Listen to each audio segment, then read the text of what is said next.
नमस्कार दोस्तों, मैं Ritesh Kumar motivation RK channel में आपका स्वागत करता हूं। और आज का सुविचार अटल बिहारी वाजपेयी जी के से लिए हैं, क्योंकि यह विचार जो है वो अटल बिहारी वाजपेयी जी ने दिए थे।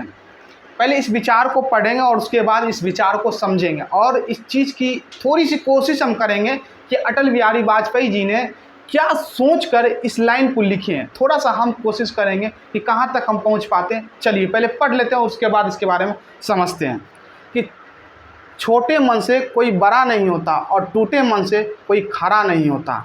ये दो वर्ड को ध्यान दीजिए, एक बड़ा और एक खरा। कहने का मतलब क्या है कि छोटे मन से कोई बड़ा नहीं होता है। जीवन में एक लाइन बोल रहे हैं कि जीवन में चाहे आप जिस भी स्थिति में हो, जिस भी परिस्थिति में हो, जिस भी समय में हो, हमेशा आप अपने आप को एक खड़े हुए महसूस करिए। खड़े हुए कहने का मतलब कि आप अपने जीवन में कभी भी यह मत सोचिए कि अब हमसे नहीं होगा, क्योंकि हार और जीत का निर्धारण आपकी सोच करता है। ना ही कोई स्थिति कर सकती है और ना ही कोई परिस्थिति और ना ही समय ये निर्धारण कर सकता है कि अब आप हार गए। क्योंकि एक वृद्ध व्यक्ति भी कुछ नया कर सकता और एक युवा व्यक्ति भी कुछ नहीं कर सकता। इस सारा एग्जाम्पल हमारे देश में ही है और अगल बगल भी आप देख सकते हैं अपने आप को। क्योंकि एक युवा अपने आप को इस तरह से देखता है कि जिस तरह से कोई काम नहीं है, और एक वृद्ध व्यक्ति इस तरह से भी दिखलाने का कोशिश करता है कि जिस तरह से उसको काम है। क्यों? ये सारा चीज़ इस सोच के आधार पर निर्भर करता है। हम अपने सोच को पॉजिटिव बना कर रखें और जीवन में हमेशा खुश रहने का प्रयास कीजिए, क्योंकि खुश आपकी सोच को बढ़ाता है। एक रिसर्च में बात सामने आई है कि अगर आप खुश रहते हैं तो आपकी काम करने की योग्यता 10% बढ़ जाती है। 10% कहने का मतलब कि अगर आप कोई काम करने को सोच रहे हैं कि हम ये काम अभी करेंगे, तो इस काम को आप अगर खुश रहकर अगर इस चीज़ को सोचते हैं तो आपका यह काम करने का जो निर्धारण है वो 110% बढ़ जाती है। तो ये सारा चीज़ हमारी सोच पर निर्भर करता है। और अपने आप को जीवन में कभी भी अकेला मत महसूस करिए, क्योंकि एक बेहतरीन साथी भगवान और ईश्वर आपके साथ दिए, वो आपकी सोच, आपकी सोल है, आपकी आत्मा है। क्योंकि यह आपको कभी भी छोड़ के नहीं जा सकती, आपको कभी भी यह गलत रास्ता नहीं दिखला सकते। ये आपको हमेशा पॉजिटिव रास्ता दिखलाती है और आपकी सोचों को बदलती है और बतलाती है कि आप अपने जीवन में किस तरह से आगे बढ़ सकते हैं। बस लास्ट में यही कहेंगे कि अपने आप को कभी छोटा महसूस मत करिए। आप ये मत सोचिए कि अब हमसे नहीं हो सकता, क्योंकि हार तभी जाते हैं जब आप ये सोच लेते हैं कि अब हमसे ये नहीं होगा। और उसके बाद आगे का लाइन पढ़ते हैं और उसके बाद इस चीज़ को थोड़ा सा और समझेंगे। टूटे मन से कोई खरा नहीं होता है। पीछे का मेरा बात सुने होंगे तो आपको ये चीज़ समझ में आ गया होगा कि टूटे मन से कोई खरा नहीं होता। उसी लाइन को थोड़ा सा और व्यापक रूप से बताने का प्रयास करेंगे। टूटे मन कहने का मतलब है कि अगर आप किसी भी काम को 2 बार 3 बार में नहीं कर पा रहे हैं तो इसका मतलब ये मत सोचिए कि यह काम आपके लिए नहीं है। क्योंकि हमारे देश में बहुत सारे ऐसे एग्जाम्पल है जिसको हम देखकर कुछ ना कुछ सीख सकते हैं।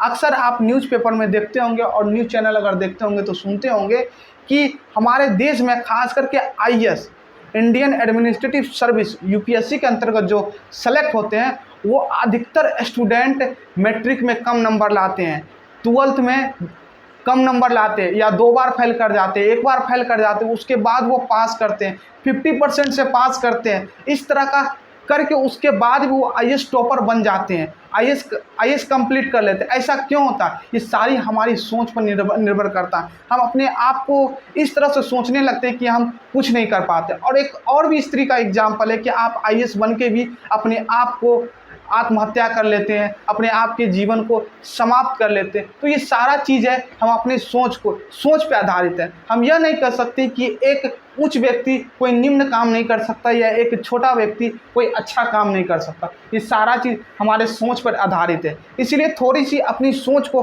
बदलिए और इर्द गिर्द देखिए, क्योंकि अगर जब तक आप अपने अंदर से बाहर नहीं निकलिएगा तब तक आप दुनिया को एक पॉजिटिव लाइन से नहीं देख सकते हैं, अपनी सोच को नहीं बदल सकते हैं। क्योंकि सबसे ज़्यादा अंधेरा हमारे अंदर ही है, क्योंकि हम अपने आप में ही घुट कर रह जाते हैं और जीवन में कुछ नहीं कर पाते हैं।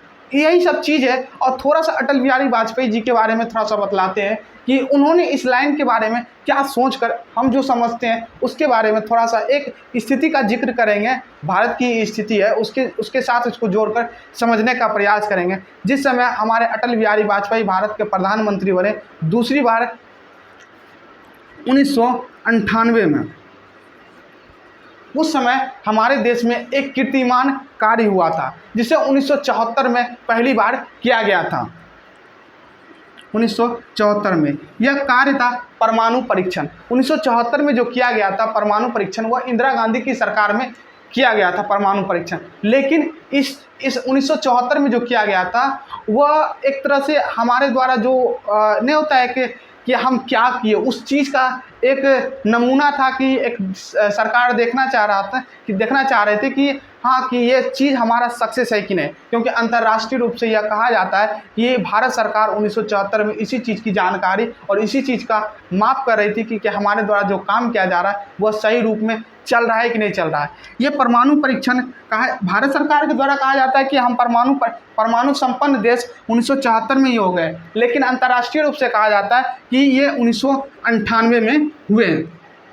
अब ये दोनों का जिक्र इसलिए किए हैं क्योंकि ये दोनों ईस्वी का जिक्र इसलिए किया हूँ क्योंकि उस समय भारत की स्थितियाँ बहुत ज़्यादा ही खराब थी। थोड़ा सा डाटा आपको बतलाएंगे, थोड़ा सा उसको जोड़कर, और इस 2 ईस्वी को ध्यान में रखते हुए थोड़ा सा ध्यान दीजिएगा कि आखिर बोलना क्या चाह रहे हैं और अटल बिहारी वाजपेयी जी ने इस लाइन के लिखने के पीछे क्या रीज़न बतलाए होंगे। कि जिस समय हमारा देश आज़ाद हुआ था, हमारा देश जिस समय आज़ाद हुआ 1947 में, 1947 में, उस समय हमारे देश की साक्षरता दर मात्र 17% थी। आप इस चीज़ से सोच सकते हैं, जिस देश की साक्षरता दर मात्र 17% होगी वह देश कैसे विकास कर सकता है, वह देश कैसे विकास कर सकता है। और दूसरी बात, उस समय हमारे देश की जो जीडीपी थी, वो विकास दर जिसे कहते हैं, वह मात्र 0.2% थी। आप इस चीज़ से थोड़ा सा डाटा को जोड़ कर देखिए और समझने का प्रयास कीजिए कि इस स्थिति के होने के बावजूद भी हमारा भारत सरकार पीछे हटने के बारे में कभी नहीं सोचे। तो हम कैसे इस चीज़ को अपने आप से जोड़ कर देखते हैं कि हम ये नहीं कर पाएंगे। आप कोई भी काम करते हैं आपकी सोच पर निर्भर करता है। हमेशा जीवन में खुश रहिए और अपने आप को कभी भी छोटा महसूस मत होने दीजिए। और इसी के साथ आज का विचार यहीं तक रखते हैं। धन्यवाद।